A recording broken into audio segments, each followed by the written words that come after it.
ఇప్పుడు మనం చూసుకున్నట్లయితే సీఎం రేవంత్ రెడ్డి కారుకు పెను ప్రమాదం అయితే తప్పింది. సో మీరు చూసుకోవచ్చు కాన్వాయ్లో కారుకు ప్రమాదం అయితే జరిగిందనమాట. పేలిన ల్యాండ్ క్రూజర్ టైర్ అనమాట. ఒక్కసారిగా ఉలిక్కిపడ్డ పోలీసులు. రాష్ట్ర ముఖ్యమంత్రి రేవంత్ రెడ్డికి త్రుటిలో ప్రమాదం తప్పింది. ఆయన సొంత నియోజకవర్గం కొడంగల్లో కార్యకర్తల సమావేశానికి వెళ్తూ ఉండగా కాన్వాయ్లోని ల్యాండ్ క్రూజర్ కారు టైర్ ఒక్కసారిగా పేలిపోయింది. దీంతో కారు డ్రైవర్ అప్రమత్తమై సడన్గా వాహనాన్ని ఆపివేశారు.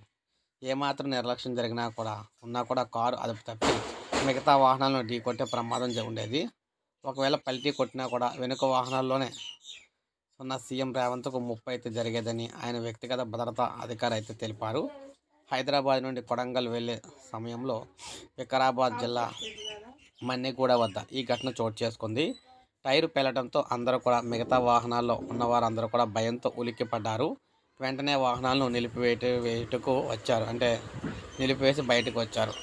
కాన్వాయ్లో వెళ్తున్న నాయకులకు ఎలాంటి ప్రమాదం సంభవించకపోవడంతో పోలీసులు ఊపిరి పీల్చుకున్నారు.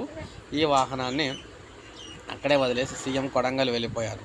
అనంతరం పేలిన టైరు రిపేర్ చేసుకొని కొడంగల్కి అయితే తీసుకెళ్లారు. సో గత ఏడాది మార్చిలో కూడా రేవంత్ రెడ్డి ప్రయాణిస్తున్న కాన్వాయ్లో ప్రమాదం జరిగిన విషయం అందరికీ తెలిసిందే.